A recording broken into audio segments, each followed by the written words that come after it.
uh, the random variable, define the random variable, and from there we went to discrete and continuous random variable, discrete and continuous distributions, functions of two or more random variables, two on two or more random variables, and the functions of one, two, or more normally distributed random variables. And it all led to many things like t distribution, the chi-square distribution. And the final thing was that we saw in the last few classes was the center limit theorem.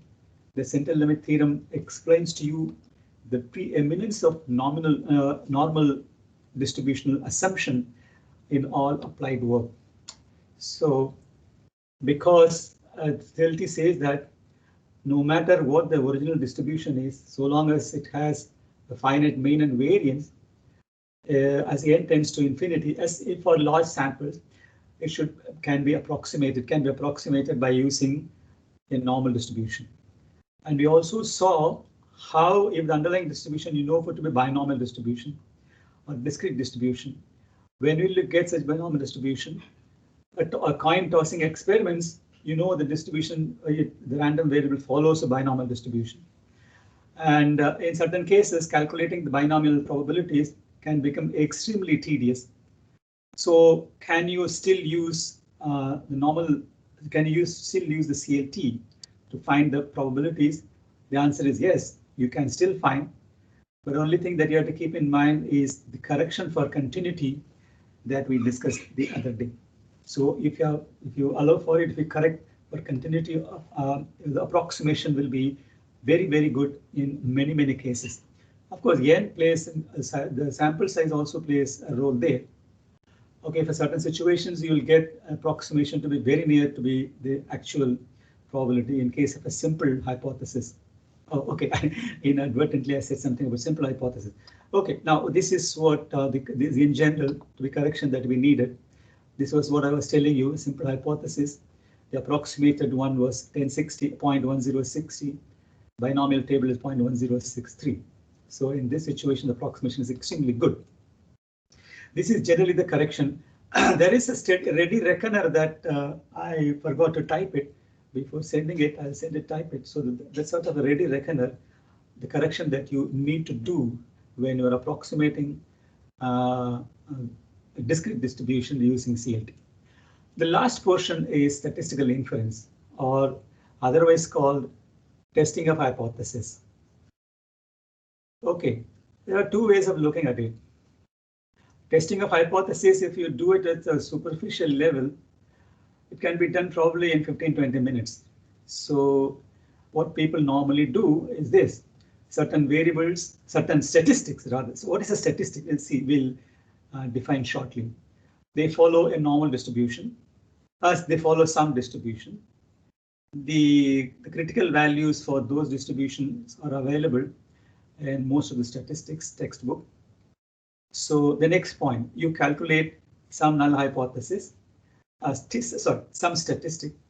If the statistic is considered to be a null hypothesis, if the calculated statistic is greater than the critical value, the table value, that's what they say, the null is rejected. If it is less than the table value, the null is accepted. That's it. The end of testing of hypothesis, statistical inference and testing of hypothesis. And these days, there is another term that is being bandied about, the p-value, what is called the marginal significance level. Some call it factorial significance level, God knows why. The actual name is that p is called the tail probability or tail end probability. Where the name marginal significance level came from, I do not know. The other thing, it's actually better known as a tail end probability or simply the tail probability. Once upon a time, calculating this tail probability was difficult because the computing power was not that good. With the advent of good computers, high-speed computers and packages, these days, traditionally, routinely, packages give you what is called the p-value. Okay, so that's what. With the p-value, you can decide whether your null can be accepted or rejected. This is the end of it. Okay, but we will see bit differently. Why differently? Because I'm going to, in line with the way I have conducted this lecture so far, I'm going to introduce to you some terminologies that are used in statistical inference in a slightly technical way. Okay, I'll introduce all these things in a technical way. I'll also say one or two things that which have only a minute difference, but there's subtle differences, and how it is being normally portrayed in statistical textbooks, even by senior authors, and all those stuff. So my point is, I'm going to introduce statistical inference in a slightly technical way, but when it comes to application, I will show through the examples. I'll show how it is done the normal way, what I call is the brass tacks, the real business of conducting a statistical hypothesis testing, a statistical hypothesis test. So in that, when I come there, I'll use the usual, the language that is normally understood by students and everyone, and we'll conduct the hypothesis testing that way. As I always said, that no matter which route you which route you take, the final destination, the results will be the same. Normally, a lot of quantile functions and the tail end that is cut off by this quantile function. So many things come. Okay, so to a certain extent, I'll be technical. After that, the example section, we will know how to conduct a simple statistical hypothesis test. So statistical inference. When do you consider statistical inference? Knowing or unknowingly, we have been doing, all those who have done econometrics have done statistical hypothesis tests. And when do you conduct a statistical hypothesis test? You have formed a statistical model, and there are unknown parameters there. You have estimated those unknown parameters, and the statistical testing is done on the estimates of those unknown parameters. So what does a statistical model consist of? It consists of identification of random variables of interest, both observable and only hypothetically observable. So in a statistical model, there will be sort of a dependent variable and a set of independent variables. And second, most importantly, well, remember, our models are all random models, so there will invariably be a stochastic term which behaves according to some laws of probability. The second thing is you have to specify a distribution for that error term. The second point, specification of joint distribution in a family of possible joint distribution for the observed random variables. This actually comes from specifying the distribution for the error term. Okay. We'll see that this is where the Jacobian comes. What do I mean by this? Those of you who are done econometrics, y is equal to x beta plus e. Okay, x is given to you in the Gauss-Markov theorem. What we assume is the errors are independently and identically distributed. Okay. Suppose we add that they are normal and IID, what is called NID. Our question is now, what is the distribution of y? So this is where you have been given the distribution of P, random variable.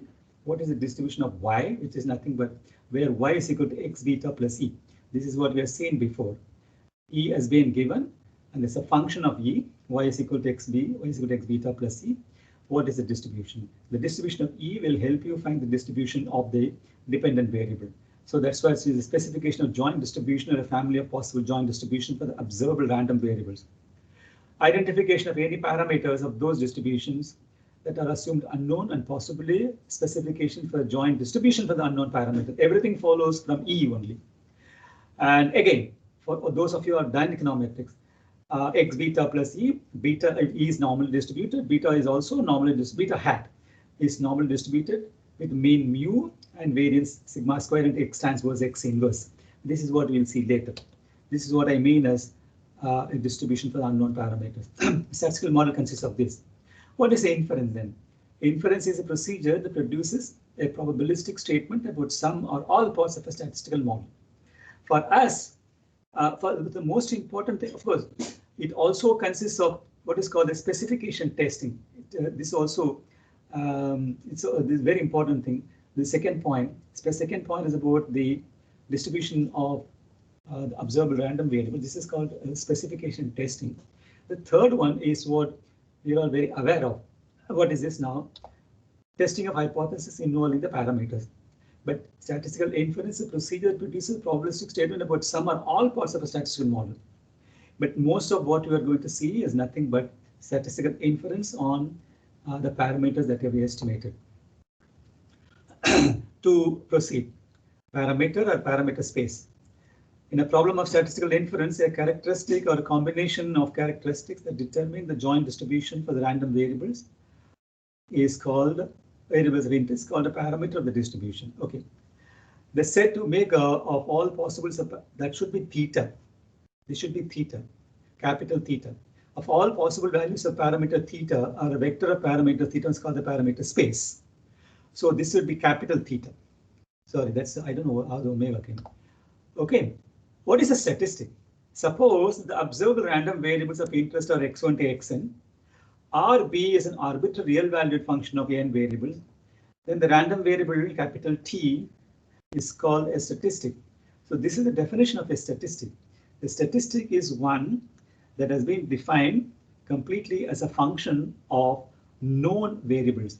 To give you an example immediately, beta hat is estimated of beta, the unknown parameter vector, which is defined as x transpose x inverse, x transpose y. These are all independent variables and dependent variables that are observed. So the beta hat is a statistic. Every element of beta hat, beta 1 to beta k, are statistics. So this is called a statistic. Okay, normally I'll come to why I'm saying this. I'll come later. It's called a statistic. Test of statistical hypothesis. See, this is what I got as capital theta. Sorry, I'll correct this. Consider this as capital theta. Possibly as a parameter theta or a vector parameters is called the parameter space. Okay. Testing of statistical hypothesis. Consider a statistical problem involving parameter theta whose value is unknown but must lie in a certain parameter space, capital theta. Suppose I am now partitioning this parameter space into two disjoint subsets. Go through it now.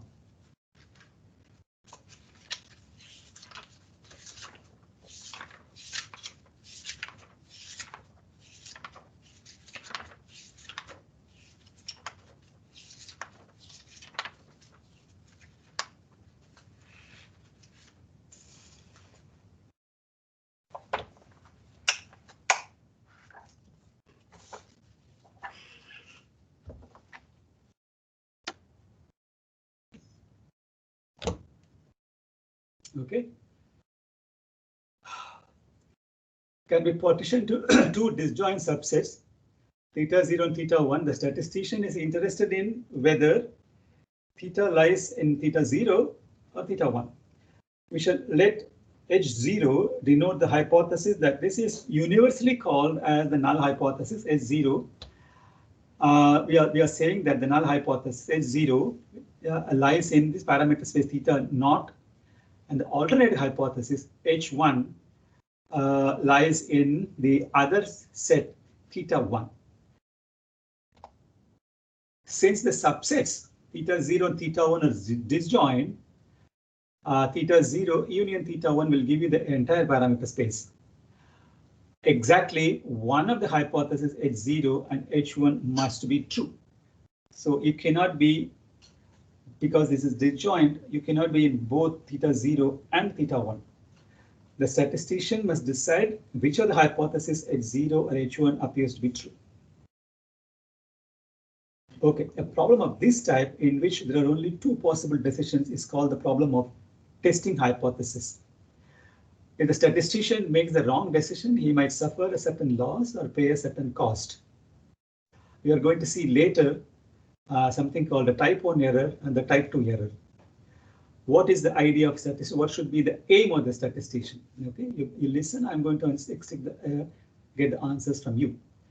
In many problems, you'll have an opportunity. I mean, the statistician will have an opportunity to observe some data before he has to make his decision. The observed values will provide him with information about the value of theta.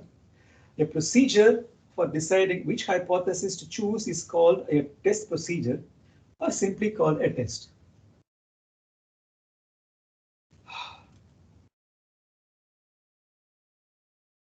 You remember this notation, theta 0 is the parameter space where we expect the null to be to lay, and capital theta 1 is where we want the alternative hypothesis.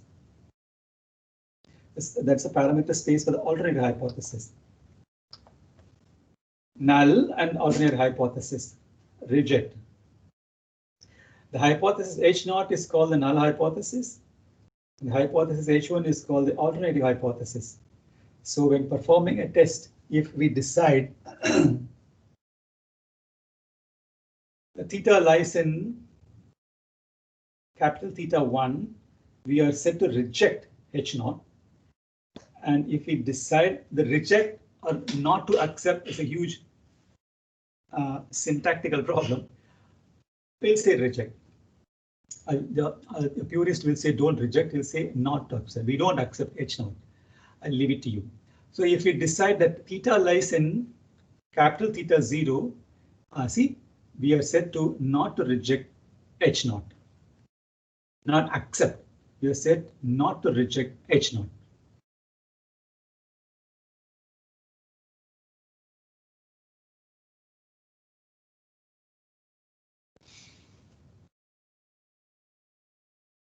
Okay. The example. Yeah.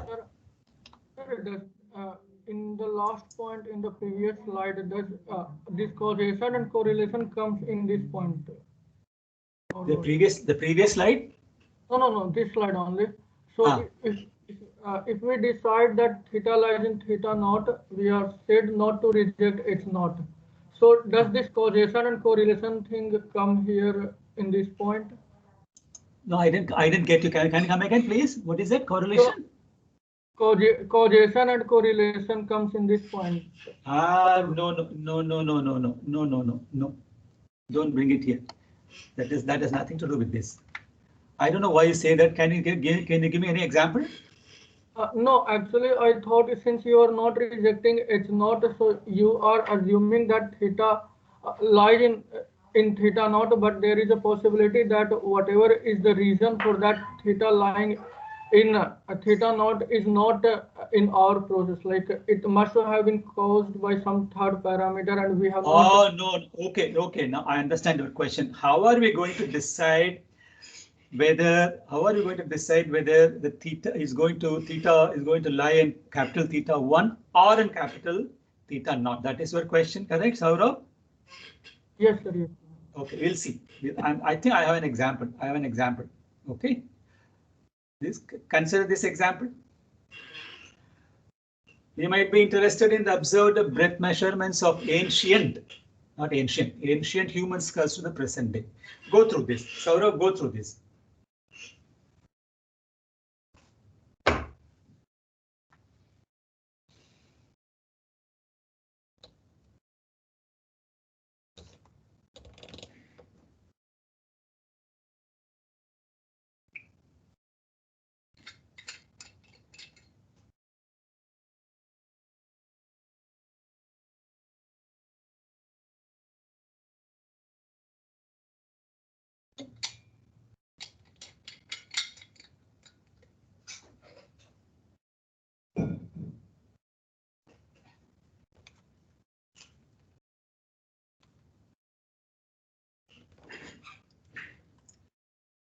Okay, you're interested in the breadth measurements of skulls, human skulls. It's a random variable, unknown mean. Well, let us assume that variance is known, which is never the case, by the way. It's only to make things simple.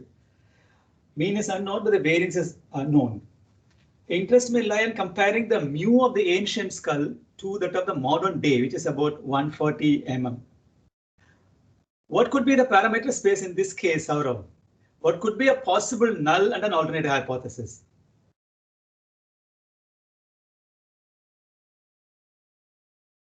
I don't have idea. What is your idea? How do you think our skull? No. The basic question is, how do you think our skull would have developed or evolved? Nutrition. There should be what kind of nutrition, climate. There are many factors. No, general. Take a general idea. There are many factors. I'm not going to asking you to go into structural reason for this. We have a general idea. What do you think? Our skull would have grown longer or shorter, or So if we get Bigger. if we our get skull would have proper got bigger? nutrition, Yeah. if we get proper nutrition at young age. So, proper nutrition and all this. So, Saurabh, please don't go and all those stuff. Naturally, the ancient guys no idea of nutrition and all those stuff. Okay, a general idea. Well, I'm just giving an example to a question that you asked me. What could be the parameter space? You don't have to be correct. Okay, I'm just starting the problem. What could be the parameter space in this case? What could be a possible null and an alternative hypothesis? Check this.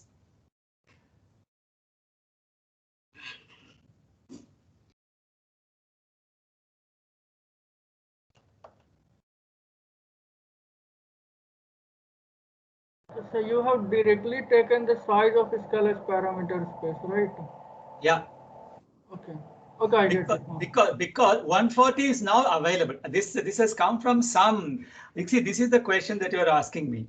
This has been observed by researchers that the breadth of the ancient, which we compare the ancient skull to the modern day, is about 140 mm. How do you get this 140 mm? They must have definitely taken volunteers and measured this simply from the X-rays or whatever it is. So the general thing is 140 mm. Okay, now that is the starting point. What could be a possible positive number? The parameter space could be the positive number, and we could let the null hypothesis to be half open interval 140 to any size. That infinity, do you agree with this infinity stuff? No, sir. No, but you can take it like it won't matter much, because when you take, suppose the maximum size is 150, then the probability of something above 150 is like 0. So that 140 to infinity is same as 140 to 150, right? Yeah, but for argument's sake, we have to take infinity. But what is the alternative parameter space? Alternative parameter space is fixed 0 to 140 because that is fixed. That's the closed interval 0 to 140. So in this, yeah. Sir, theta 1 be 140 open bracket. No, because I'm starting from 140, so I cannot have it as 140. Remember? Sir, but if the mean is equal to 140, then it lies in both theta naught and theta 1. Like they are not disjoint then. Okay, it's about 140. Do you think this also should be made an open? This 140 should be closed, open. Okay. Normally, okay, I'll come to this later, because the critical region, this normal thing is to assume equality. Okay, yeah, I get the point, because otherwise don't be disjoint. Okay, Kanika, you were about to say something. Sir, actually, Sir, you have mentioned H1 mu is strictly less than 140, so it should be open interval only. Yeah. Oh. Okay. This should be open interval only. This should be a parenthesis. This should be a parenthesis only. Yeah, correct. That's a mistake. Drishan, that's a mistake actually. Kanika? Okay, sir. yes, sir, can you go to the previous slide on? Sir, here we are comparing it to the modern day. So we are assuming that modern day mean is 0. Modern day mean is not 0. It's about Sir, we are comparing mu of the ancient skull to that of the modern day. Yeah. So, sir, modern day breadth is 140 mm. Okay, I got it now. Okay. The modern day skull is about 140 mm. Okay. Yeah, okay. Okay. Now this is it. This is a possible null and alternative hypothesis. Now, how did we decide that null hypothesis should be mu is greater than 140? Saurabh, how did you decide this? It could have been less than 140 also. You simply see the data. What are the data you are getting in the I mean, in the ancient, and now you measure the, I mean, these are available, right? Yeah, these are available out of statistical experiments. That's what. Yeah. So that is why. But why mu greater than 140? Sir, maybe we want to see whether the scala of ancient people have shrunk from something greater than 140 to 140 or have increased from something below 140 to 140. Yeah, but would it lead to the same conclusion? This and this null and this null would lead to the same conclusion. Okay, these are all the kind of issues that we have introduced. We address these issues after we have introduced possible errors that can arise in hypothesis testing. Okay, we'll see all these stuff. Sir, Only, yeah. Usually we would want to reject the null hypothesis. And Who is this? Paramila? Paramila, yes, sir. Why do you want to reject the null hypothesis? Usually that's what you choose as null if you want to reject it. And by empirical evidence. No, wait. I'm not going to choose a null. Why do you want to reject a null hypothesis? There is an answer. Okay, so through observation or empirical evidence, we know that their skull breadth would be less than 140 mm. We know that's a possibility. And therefore, we want to reject the possibility that their skull breadth is actually 140 because it could have been lesser. So that is why. Okay, I'll come back to the question. I ask you, Paramila, the same question. Why do we want to reject the null? Okay, wait for some time. This is actually a intuitive answer, but you will answer later on. But for now, what Drishan said, it may not have shrunk. How do you know it has shrunk? We only assume that it has shrunk. Okay, how do you know? How do we know that it has shrunk? It may not have shrunk at all. Okay, so these kind of questions, if it has shrunk, to what an extent it has shrunk, and all those stuff. These are the kind of questions that you would like to analyze in hypothesis testing. I think I'll come back to this question. That I'm just posing the problem what hypothesis testing may look like. Okay, we can address these issues after we have introduced a possible error that can arise in hypothesis testing. Okay, now simple and composite hypothesis. Go through it. What is a simple composite hypothesis? Suppose x1 to xn form a random sample from distribution from a distribution. What is distributions? For which the PDF or the PM of A is fx theta, where the value of theta must lie in the parameter space capital theta. Okay, theta 0 and theta 1 are two disjoint sets with and it is decided to test whether the null is in theta 0, capital theta 0, or mu is in capital theta 0, or the alternative mu is in the other theta 1. For I equal to 0 or 1, the set theta I may contain just a single value of theta, or it may be a larger set.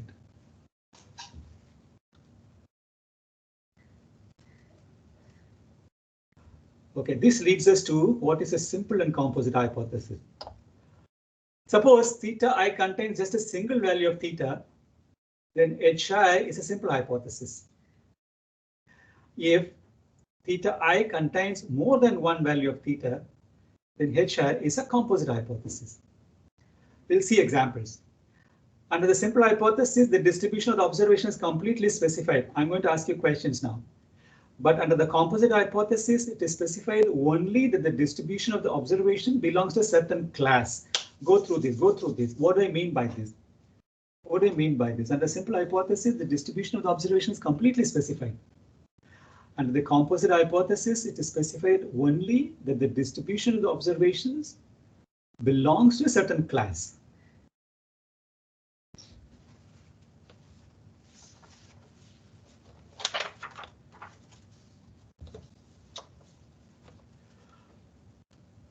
What is an example? For example, let X be equal to the breaking strength of a steel bar.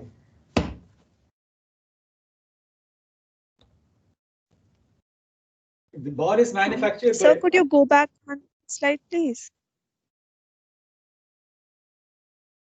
Okay, thank you. Or people writing it up or something? Sir, you would send these slides, right?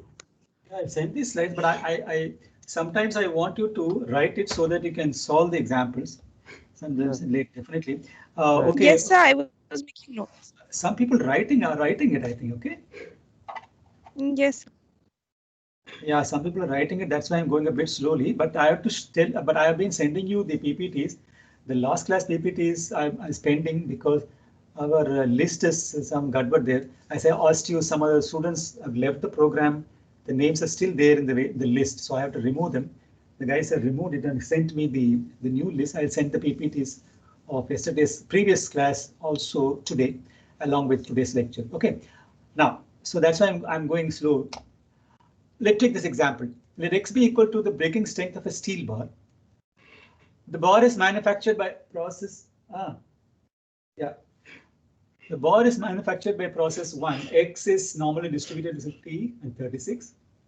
It is hoped that if process 2, another process used, X will be 55 and 36. The variance remains the same. The mean changes. Given a large number of steel bars manufactured by process 2, how would we test whether the 5-unit increase in the mean breaking strength was realized? What is our experiment here? One process mean breaking strength is 50.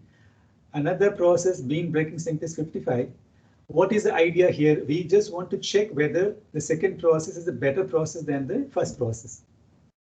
So here we are assuming that X is normally distributed with mean mu and 36 and where mu is equal to 50 or 55.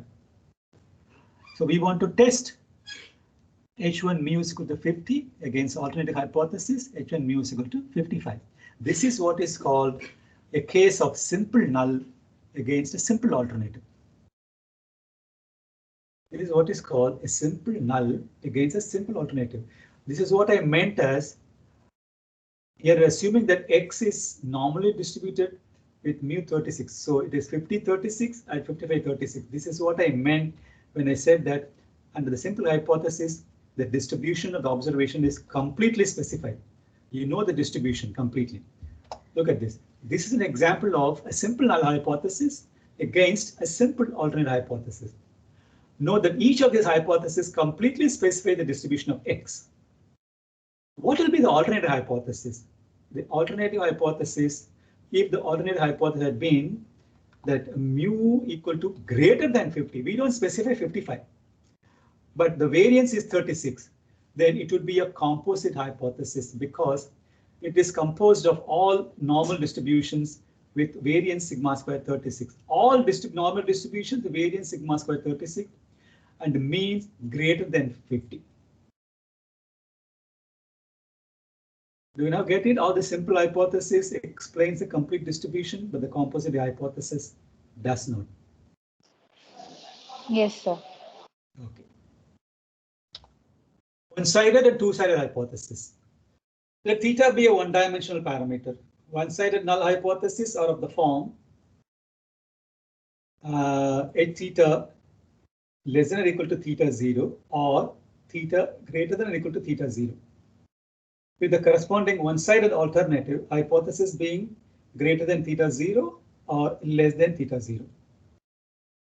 When the null hypothesis is simple, the alternative hypothesis is usually two-sided. Theta is not equal to theta 0, but this is not always true, by the way. This is how, but the statistical testing must be conducted. The null hypothesis theta is equal to theta 0, the alternative is theta is not equal to theta 0. Okay, but in time series analysis, most of the time this will be this will not be the case.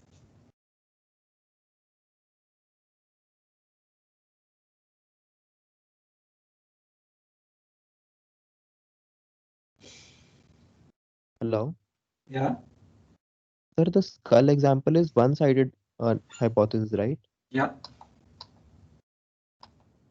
Thank you, sir. Remember, the null is not simple. Here, the null is simple or composite? Both. Composite. Both. Composite. Yeah. Okay. Now, this is it. This would be a simple null against simple alternative. But if the alternative is greater than 50, it becomes composite. And can Sir. both the sorry? Sir, so when we like in our undergrad years, we used to test like H naught equal to mu naught versus some mu greater than mu naught. Possible, So yeah. in that case, we had a H naught was a simple hypothesis and H1 was a composite hypothesis. Yeah, but here it is not the case. Remember the skull example. In this case, it is both of them are Composite. Okay. Isn't it? Yes. Yeah. Normally the case, sorry, in the alternate hypothesis, sorry, what is this? The null hypothesis is simple. The alternate hypothesis is usually two-sided. What has been taught, what is still being taught in trigonometric textbooks and all those things is normally our null hypothesis will be simple. It is only the alternative that is composite. That's quite likely. Where do we get this from? We get this from past studies or theoretical requirements and other things. Okay, so that is why the reason why this null hypothesis is normally kept to be simple, but there is no restriction that it has to be simple. Okay, but the alternative is normally two-sided, but many of the time even this is not two-sided. Okay, suppose for example in time series analysis, something will say rho equal to 1. And the alternative hypothesis will be rho less than 1. It is not mod rho less than 1. It is rho less than 1. Actually, rho alternative is rho lies between 0 and 1. So we put a restriction there also, because there are some reasons for that. There is no mathematical or statistical reasons for that. There are some what should I say, empirical reasons for that. That's why we see to prevent explosive time series. Okay, the critical region that test statistics. Here is where lot of confusion is there, but that is adjustable and understandable confusion. Go through this. What is the critical region and test statistics? Example. Let's take the example of testing hypothesis about the mean of a normal distribution with known variance. This is very important, known variance. I'm going to carry this along, known variance, because unknown variance and unknown mean, it takes us to some other area. Okay, I'm going to stop only with the known variance. Unknown variance, I'm going to take it next class. Testing hypothesis about the mean of a normal distribution with known variance. Suppose that x equal to x1, xn. This x is a this thing that I should have a transpose there. It's a random as prime there. It's a random sample from a normal distribution with unknown mean mu and known variance sigma square. We want to test the hypothesis mu equal to mu 0, simple against composite. Mu is not equal to mu 0. In order to test which of the two hypotheses is true, you have to set up a rule based on observed values of the random sample of size n from the distribution. This rule leads us to reject or accept or reject H0. It seems reasonable to reject. Is it okay? The last bullet point. It seems reasonable to reject if x bar n. What is x bar n? Sample mean. Okay. It is far from the population mean mu. Hypothesized value mu 0. Is it okay? Yes. Okay. Now I'm going to ask you the next point. How will you translate this statement into a small function or a statistic to test H0?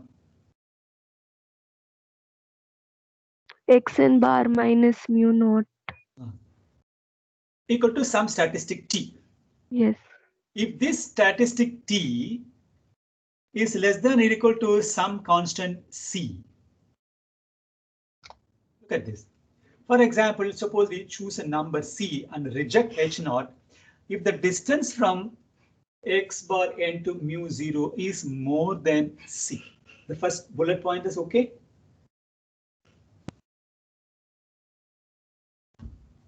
Yes, sir. Take the second bullet point.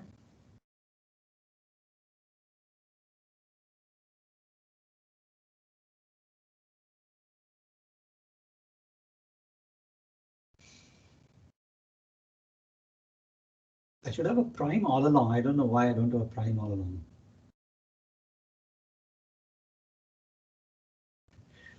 To express this, I'm going to divide the set of all possible data vectors, the set S of all possible data vectors, the sample space, into two sets. S0 is this and S1 is its complement. What does this explain S0 and S1? The accept like theta naught and theta 1. What is theta naught and theta 1?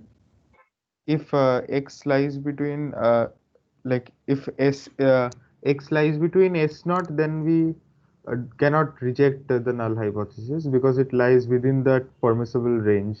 Yes. And if it lies outside that, we will have to reject h naught. Okay. Do you understand the second bullet point and the third bullet point? Sir, but I have a question, sir. Here, S0 and S1 are not a parameter space, so we cannot say that it is a like. It's not parameter space. This is a sample Yes, space. sir. Concentrate on Yes, the sir. Yes, concentrate sir. only on the sample Yes. space. Yes, H sir. naught is not a parameter space. Okay. Concentrate on the sample space only. I am now dividing only the sample space. Yes, sir. I am breaking the parameter space next. Okay, sir. Okay. Okay.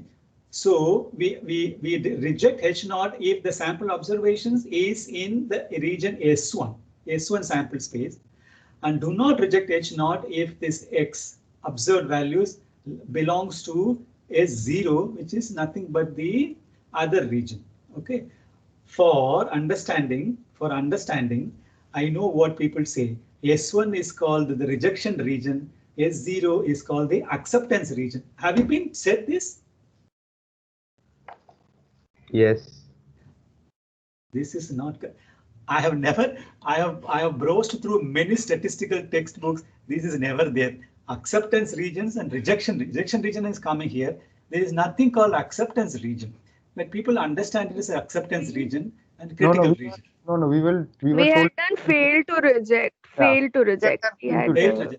No. You remember the normal hypothesis. Okay, all of you have done econometric testing. You have in your mind the bell-shaped curve, the normal distribution. Yes. Okay, you have the two-tailed test, which is going to cut off both the tails. Yes, sir. Okay, the left tail and the right tail is called the rejection region, and the inside portion is called the acceptance region. Sir, we were only told there exists a region where we reject the null hypothesis. Fail to reject, yeah, and one was fail to reject. Okay, fine. Do not accept. Okay, now good. That's good then, because I have never seen in any textbook acceptance region. But many people come here and say this acceptance region, the rejection region. Is only rejection region coming later now. This is critical region. Look at this is what I wanted to concentrate on, the terminology, critical region. We use the word critical region when we are going to partition the sample space. Okay, we are going to use the word critical region when we use the sample space. But having said that, let me see later what happens. Okay, now this is what, this is one way of doing it. One way to express this to divide the sample space into two, where your observed data vector will fall in S0 or S1. If it falls in S1, you tend to reject or not accept the null. And we do not reject if it falls in S0. Another way to express the procedure is to define a statistic. This is what is called a statistic now. The statistic is now x bar n minus mu naught, and reject h naught if t is greater than or equal to c. This equality sign is normally taken. The set S1 is defined as called the critical region of the test. Look at this. In a problem of this type, the statistician can specify a test procedure by partitioning the sample into two subsets. One subset containing the values of x, for which she will reject h naught. The other subset is 0 containing the values of x, for which we will not reject. She will not reject h0. In summary, a test procedure is determined by specifying the critical region of the test.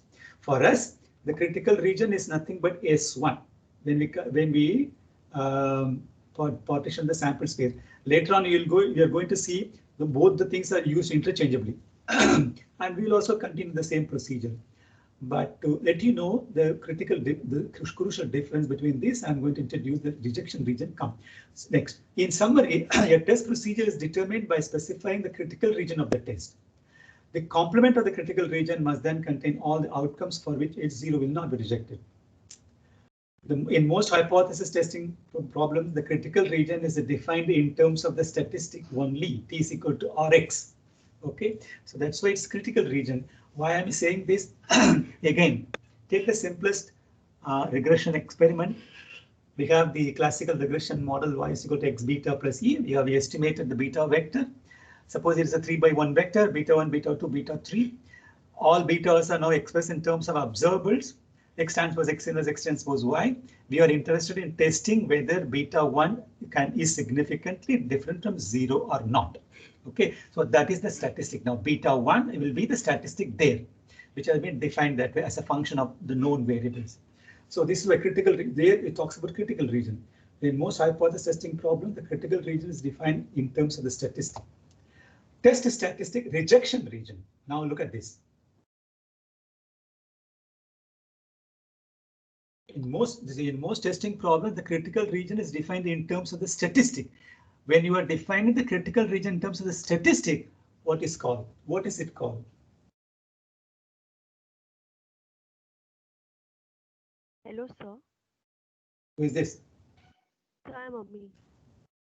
Sorry? Ami. Bolo. Okay, sir. So if suppose two statisticians are doing the same testing and from the same population, and because of the difference in the sample, they are getting two different answers. Like one is failing to reject H0 and other is rejecting. So in that case, what happens? You can't say anything about two experiments, right? No, not the two experiments. But because there are various possibilities like random sample selection. So correct. So on the basis of a particular sample, one is rejecting H0, but one is failing to reject H0.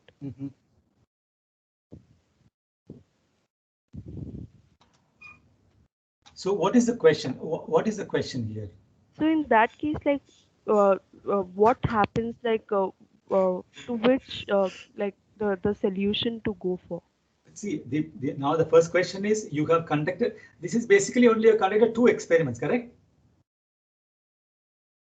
The same population, but because of the correct. I same population only. You have conducted only two experiments, right? Yes, sir. From two experiments, you cannot come to any conclusion now.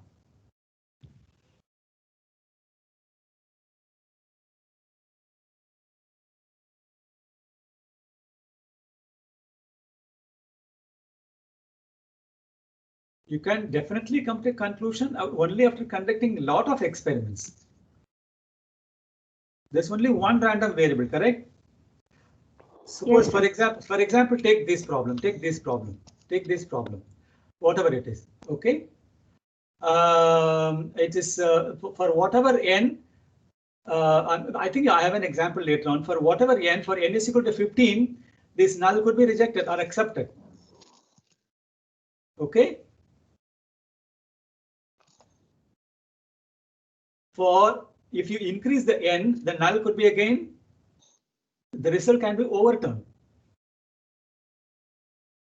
So when can you come to the conclusion that the second process does not contribute much to the manufacturing idea? When can you say, when we can conclusively say the difference in the mean is not much? Am I right?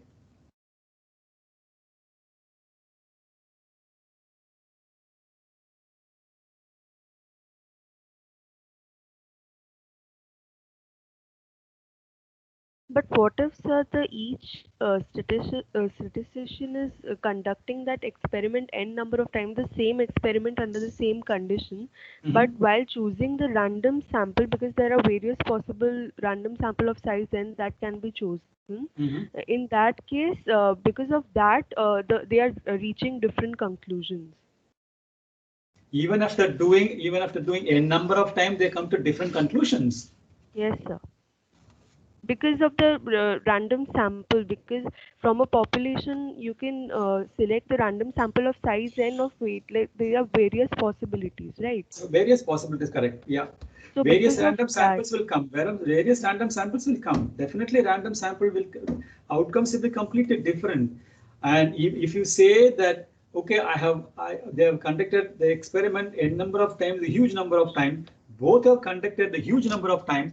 and both end up getting, most of the time they end up getting the different conclusion. That's the question, right? Yes, sir. Then you have to see other possibilities, specification, all those stuff. I doubt whether this would happen, because suppose take normal distribution with known mean, unknown mean and known variance. I doubt whether how this would happen. Other specification testing, everything has to be done. Unless you do this, difficult to say why we get such a different conclusions. There, you claim that both have done it a large number of times in the same population. I doubt how it would come. You mean to say this again, the functional form, everything is the same?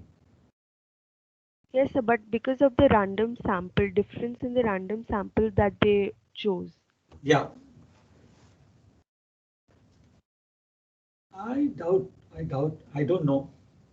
If everything else remaining constant, that how they get it, I can't answer this question. Okay. Can we do okay, can we continue from here? So, sir, because of the assumption that the random sample that we chose is a representative of the whole population, we can say that they must arrive at the same conclusion. You answered the question, and you also you asked the question, answered yourself, because you said that how is it possible that they are arriving at different conclusion in I spite was of drawing thinking from the just now same. that if we assume, like, if the, because in all It the is possible. definitions, If I were to answer this technically, it is quite possible, because I have to see the other specification. What is the specification they have done about the error distribution, error, and all those stuff? Okay, Sir, even the if function, everything is functional one of forms are different. Functional forms could be different, or I don't know. What is it, Kumar? Yeah.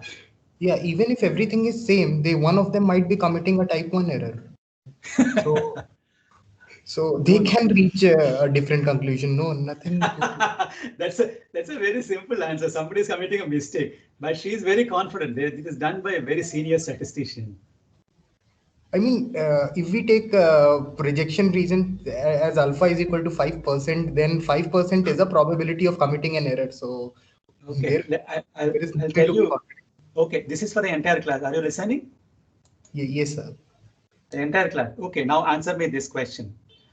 Okay, forget it, all those stuff. This is an exam. This is something that a professor told him. He was visiting us. I know I won't tell his name. It was a hilarious experiment. This happened in the early 90s.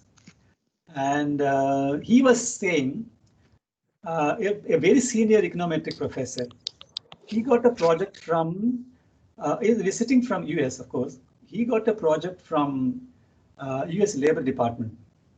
Okay. So they asked him to do some simple regression and confirm some of the results that they had attained. So they just seemed to be very simple. So he gave it to his TA.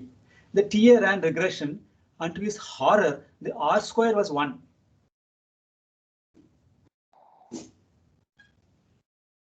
R square was 1.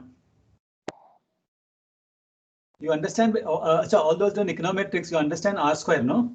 Yes, sir. Yes, sir. Okay. How do you think it could have come?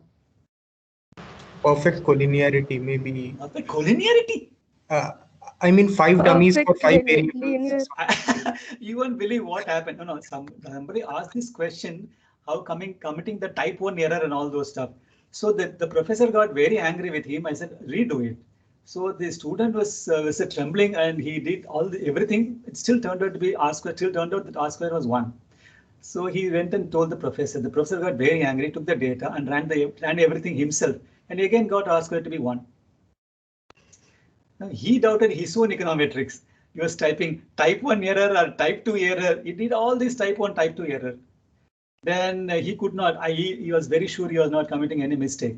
So he went to the labor department and told him, look, I don't know what's going on. I'm getting this R square is equal to 1. You know what the labor department people said? Oh, you're also getting R square 1. That's what we wanted. You know what they did? So bias? No, they fit a straight line. Okay.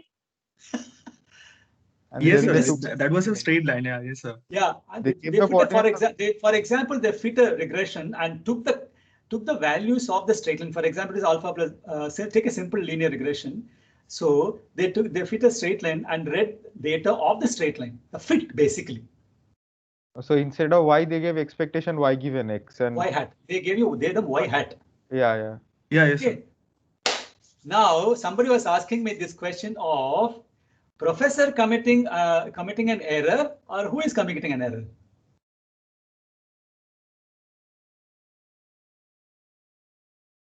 The employers. This actually happened, and this was told. I almost blurted out his name, and we were laughing. This is what happens in many of the governmental organizations. Okay, and somebody asked me about type 1 error, type 2 error. Somebody might have committed a mistake. No one commits any mistake. You get the result you want. Okay, by manipulating data. Sorry, this is small thing. I had reserved it for some other occasion, and I had to tell this. Okay, the question still remains. There are two professors conducting a statistical experiment, and they are taking a lot of n to be a very huge number from the same population. They end up getting different answers. I just don't know how, unless there is something seriously going wrong there. One possible problem is there is serious specification error that also can lead to specification misspecification that also can lead to two different results. Otherwise, I don't know how. Whoever asked me this question should enlighten me. Okay, consider this now, rejection region. Random sample from a distribution that depends on a parameter theta. Let t equal to Rx be a statistic and let R be a subset of the real line. Suppose a test procedure for the hypothesis theta is in theta naught and H1 is small theta is in capital theta 1. These are the form reject H naught if T is in that's not a quote actually, that is a actually not a double prime, it's a quote actually. Reject H naught if T is in R. That's not R double prime. Then we call T a test statistic and we call R the rejection region of the test. Now, what is the difference between a critical region and a rejection region? Sir, critical region is for the sample space and rejection region is for the parameter. That's exactly. Critical region we call when we are partitioning the sample space. Okay, we call it the rejection region when we are partitioning the parameter space. Can we say this now?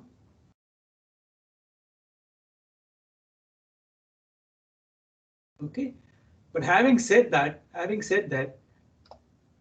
when a test is defined in terms of a test statistic T and rejection region R, the set S1 is the critical region.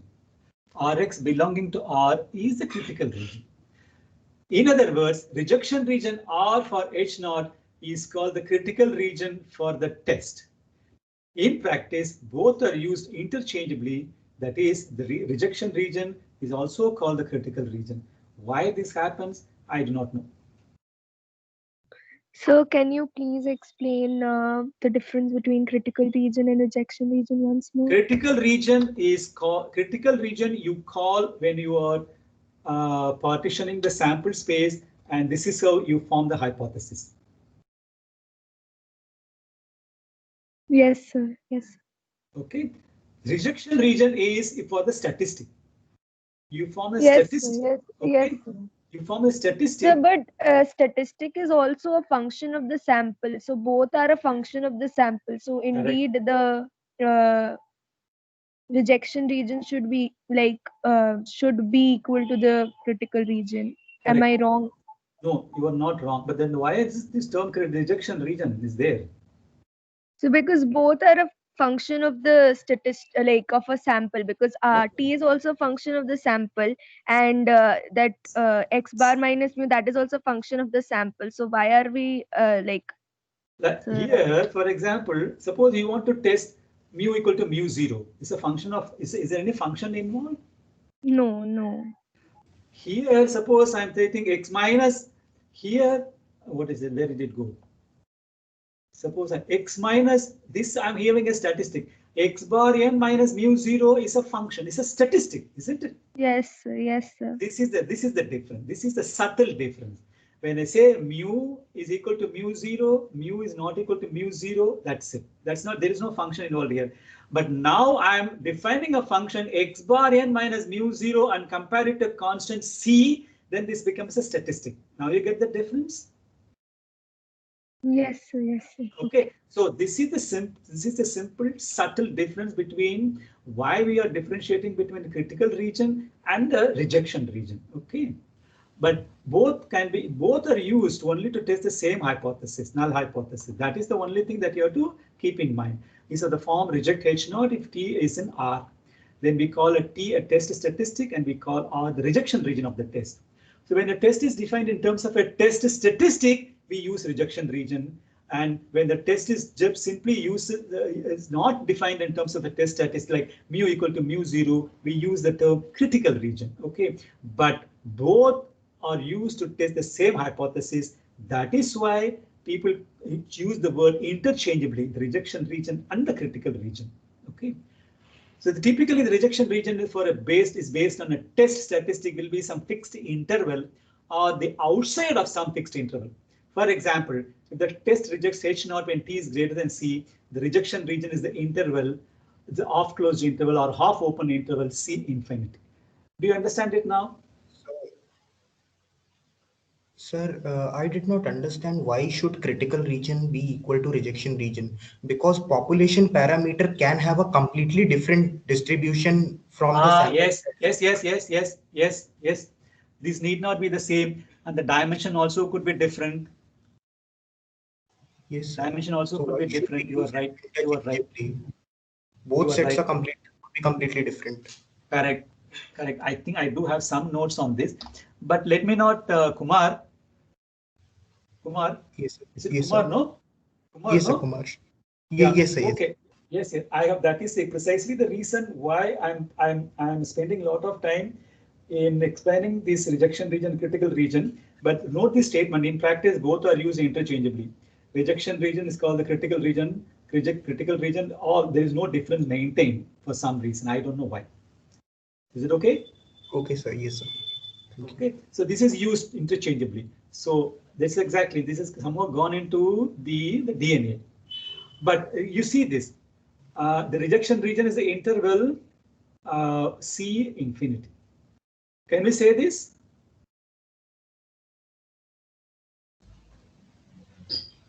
Yes, sir.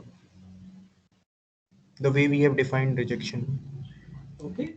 Then, sir, for this case, what would be the critical region? The same thing. Yeah. Critical region for this thing will be this.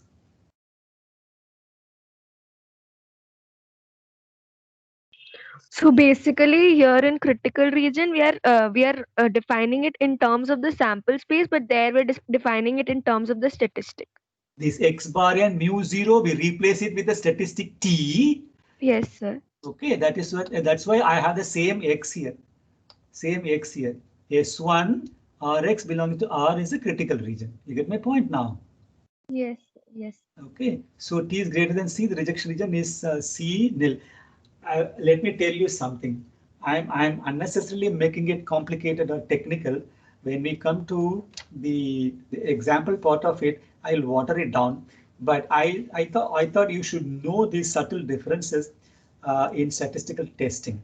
As I told you right in the beginning, I could have finished up the whole thing in one lecture, but it won't happen. Okay, let's go to the next test. Once a test statistic is being used, it is simpler to express everything in terms of the test statistic rather than try to compute the critical region. Kumar, now you get the answer. Test statistic and rejection region is easier to explain. Thus, in the example on testing hypothesis about the mean, the test statistic is this, and the rejection region is in the interval, off closed interval, half open interval, this. One can choose a test statistic using some intuitive criteria or based on theoretical considerations. Saurav's original question, why should it be equal to 140 and all those things remain still. How do we choose that 140 or 110 or 150 or 50, whatever it is. Okay. Then how do you choose in statistical experiment? Okay, answer this question. Answer this question. In econometrics, many times you are interested in checking whether a particular coefficient is significantly different from 0 or is equal to 0. Why do you do that? To see if that has any significant effect on the y value. Yeah, but why do you include it in the first place? Like because it intuitively seems that there might be some sort of dependence on that particular. Exactly, that is the intuitive thing I am feeling up. For example, let me give you a state example. You want to explain consumption. One definite variable that will be on the right hand side is income. Correct? What are the other variables that you think will influence consumption? Wealth. Wealth? Yes. Rate of interest. Oh my goodness. So many things are there. Okay, one certain variable is income. Nobody will question that, right? Nobody will question that. About other variables, there are a lot of doubts about it.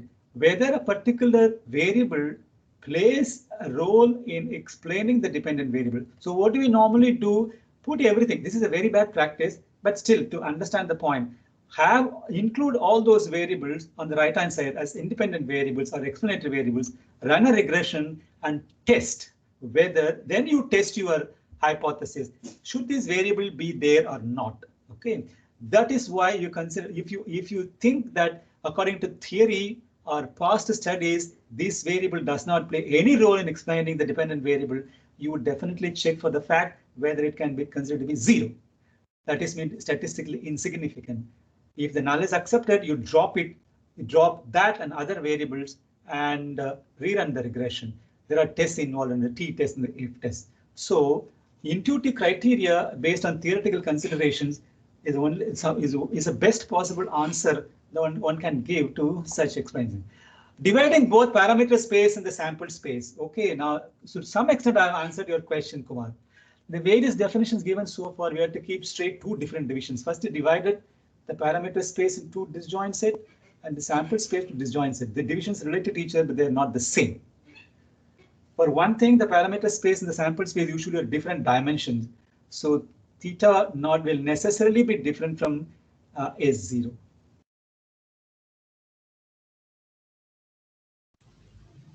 Yes, and I have one more point. Yeah. If there could be sometimes that we do not know the distribution of the parameter, but Yeah. let's say if we are taking sample mean, we are knowing its distribution because of central limit theorem that it is normally distributed. So we might not know the rejection region, but we might know the critical region. Correct. So there is no relevance. Yeah, yes. You definitely know only one. Okay, I think I have that also later. You definitely have one. Can you go to the next slide? Yes, thank you. Sir? Yeah. Sir, you said the definition of rejection region and critical region in terms of parameter space and sample space. Now, can you repeat that definition again?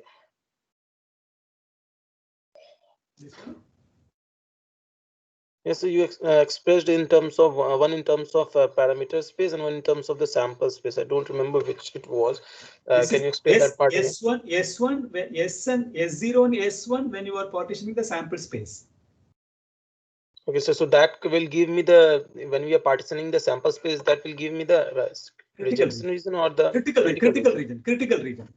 The set S1 defined is about the critical region of the test. Okay, sir. When you are partitioning the parameter space, it will give you the rejection region.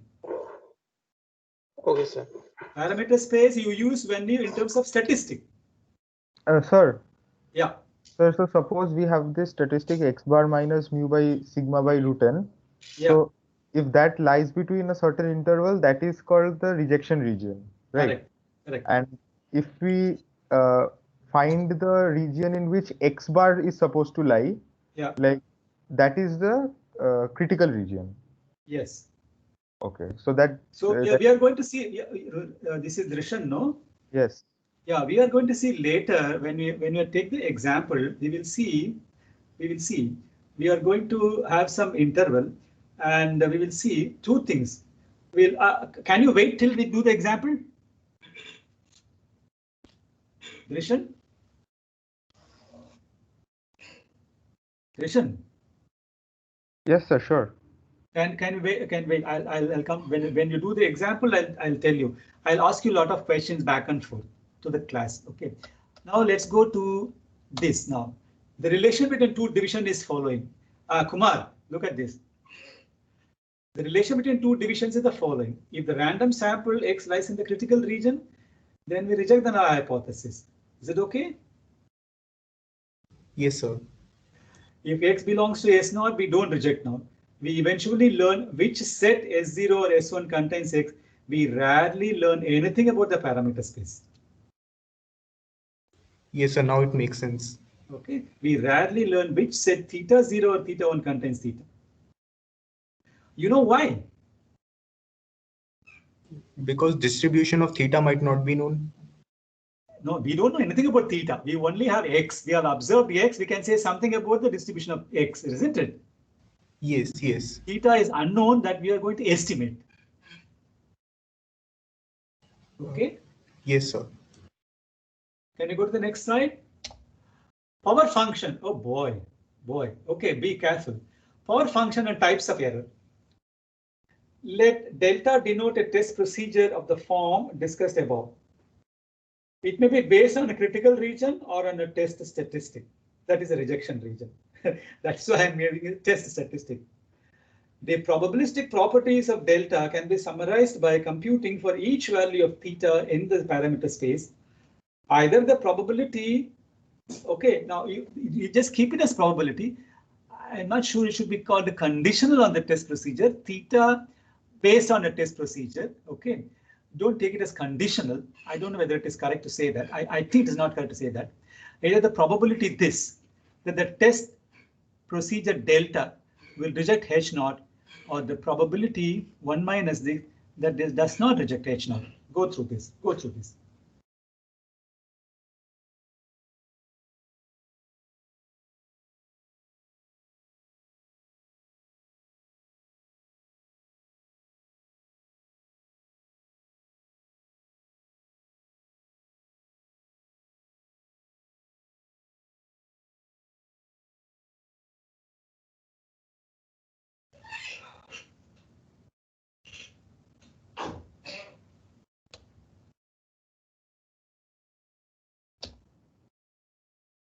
Look at this.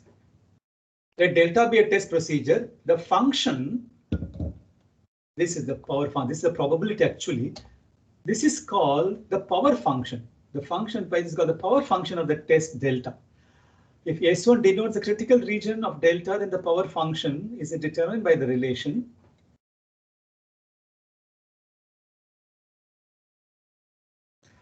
if delta is described in terms of test statistic T and rejection region R, the power function is defined this way. Be careful, I'm going to ask you a lot of questions, if not today, later on.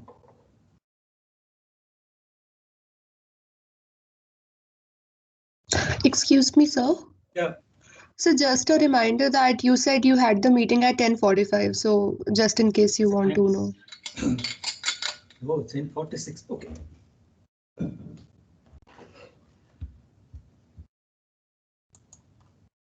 Just a minute.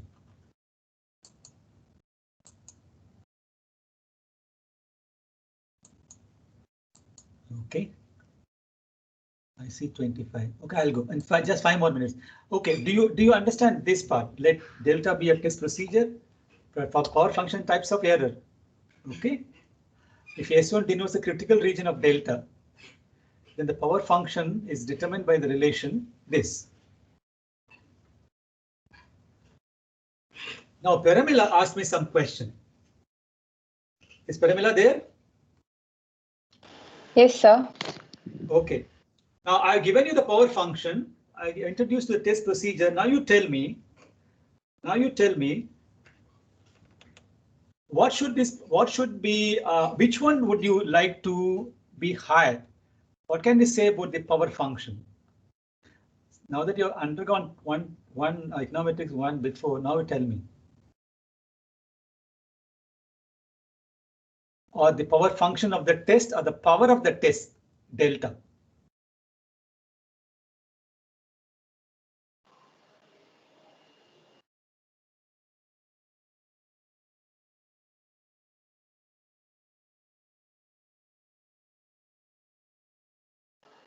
Power function is determined by the critical region. Critical region is going to determine the power. Can you say this? Can we say this? Or the rejection region is going to determine the power. Critical region is going to determine the power, or the rejection region is going to determine the power. Sir, one more thing which we learnt is, 1 minus beta. No, wait a minute. What is this noise in the background? Sir, I'm in my home setup. Okay. Since the power function specifies for each possible value of the parameter theta, the probability that delta will reject H naught, what would be an ideal power function? Okay, the class answered this question, answered this intuitive question, then we'll wind up. This is a power function. Power function is determined in terms of the critical region or the rejection region. Okay. Since the power function specifies for each possible value of the parameter theta, each possible value of the parameter theta belongs to the theta's parameter space. There is no division of the parameter space here. Okay. In terms of power function, what would be an ideal power function? A power function close to 1 means that we will always almost reject H naught. Correct. But what is then? What can you say about the test then? Sir, which minimizes the probability of type 1 error would be an ideal power function. I have not introduced type 1 error yet type 1 error. No, you just see this. You just see. Hold on to this. What would be an ideal power function? Drishan said the power function. Okay, let's see. It follows that the ideal power function would be 1 for which 0 for every value of theta in the rejection in the acceptance region, and it's equal to 1 for every value of theta in the rejection region, the critical region. Drishan.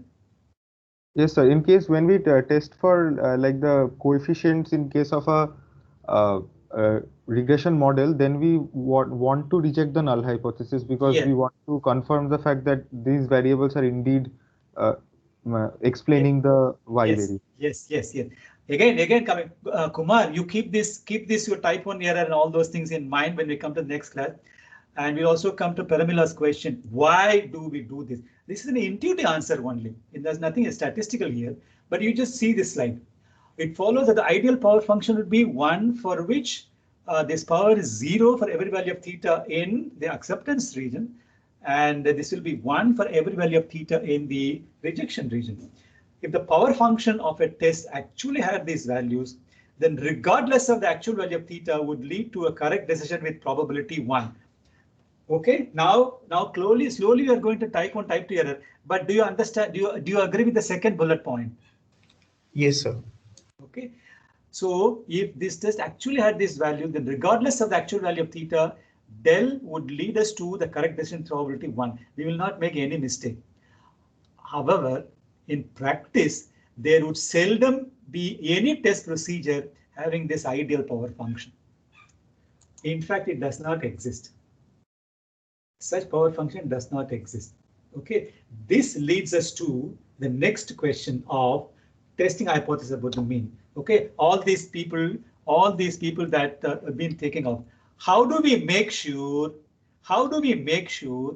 that we go to a test procedure, and with the help of the power function, we will make sure that the errors that we commit will be the minimum. Okay, this leads us to what is called a type 1 error and type 2 error. Okay, which one do we want to minimize generally?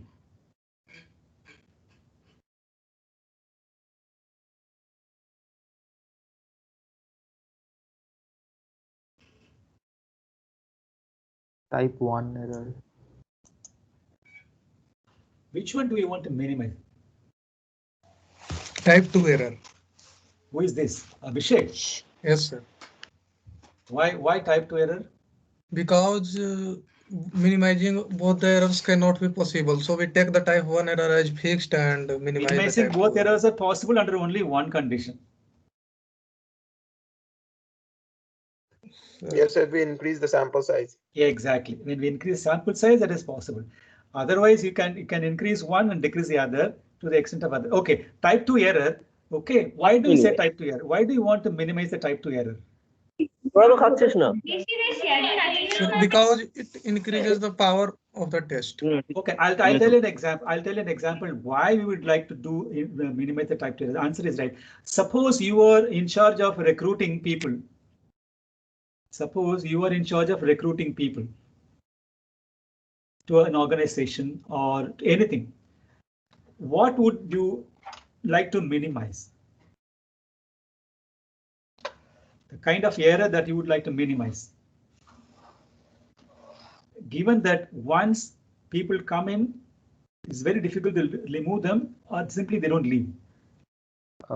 We want to minimize the number of underqualified people we take.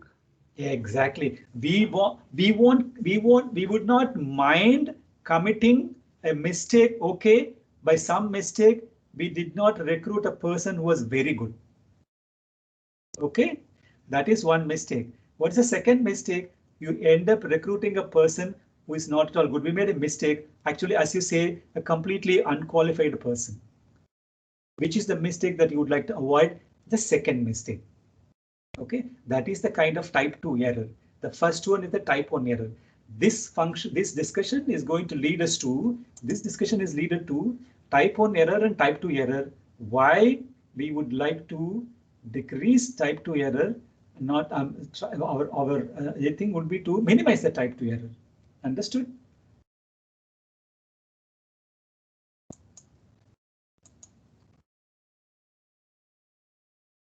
Okay.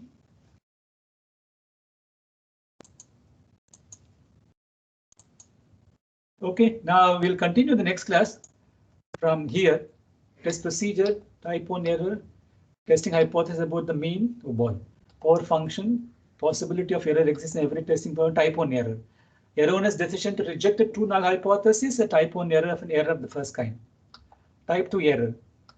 If you have a choice between several tests, we would like to choose a test that has small probability of error.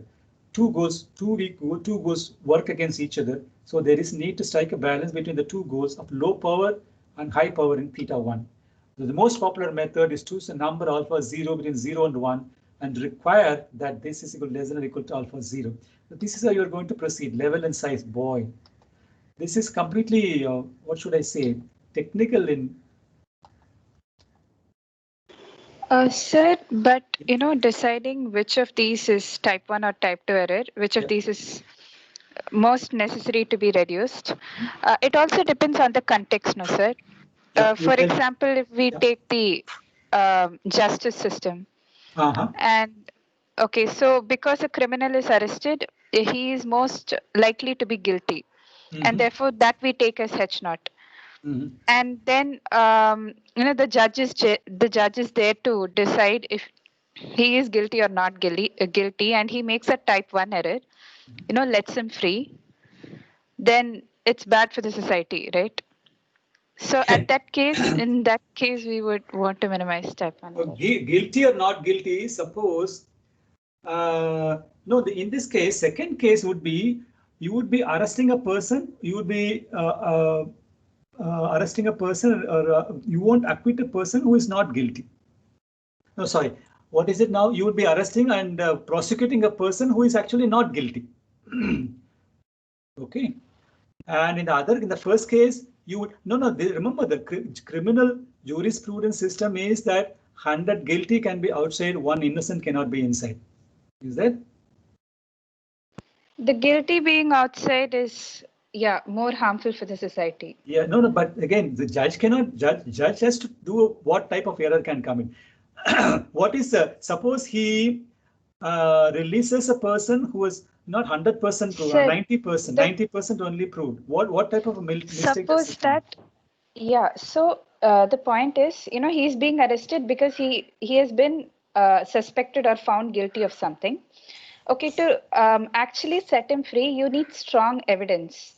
Right. That is why we take the alternate hypothesis to be not guilty and the null hypothesis to be guilty. And we find that the judge commits a type 1 error. He sets him free despite him being guilty. So then, how do you know, despite him being guilty, how can you do that? Rejecting null hypothesis when it is true, right? So null hypothesis is that he's guilty. Null hypothesis is proving or not of guilty. It has not been done. It has not been proved. He has not been proved guilty. That's why he is set free. You are presuming that he is guilty, but he still is set free. That won't happen in a court of law.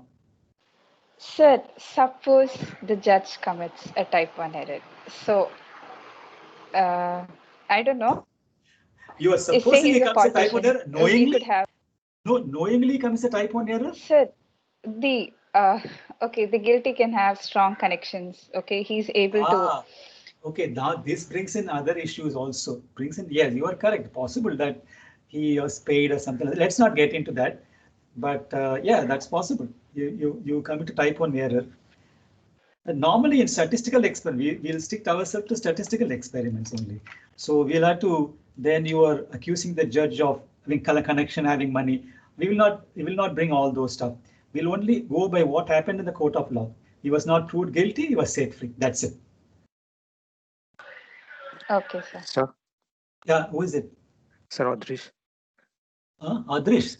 Yes, sir. Sir, when we are talking of certain types of diseases, like there are chances of it being right or wrong, and we are testing for a, like if for example we are testing that if a tumor is malignant or benign, in that cases the type 1 is if the type 1 is more dangerous, no, like the type 1 error, because we are taking the chance that it is more dangerous and still we are rejecting it. Yeah, okay. Type 1 error will be, what is the type 1 error? It is dangerous, still we leave him alone, or we don't treat? No, sir, we are rejecting it, saying that I mean, from the test we are rejecting it, but in that case, if we go for the type 2 error, that time we are, even if we are in the boundary of we should reject it or accept it, we are going for the type 2 to check. Sir, for type 1 it is getting directly rejected, so we are not doing further analysis of that. Okay. Sir, I guess in case of medical instruments, we generally do not have a type 2 error. Like the instruments are made in such a way so that they don't report false positives. No, he is not talking about instrument. He is talking about treatment, isn't it?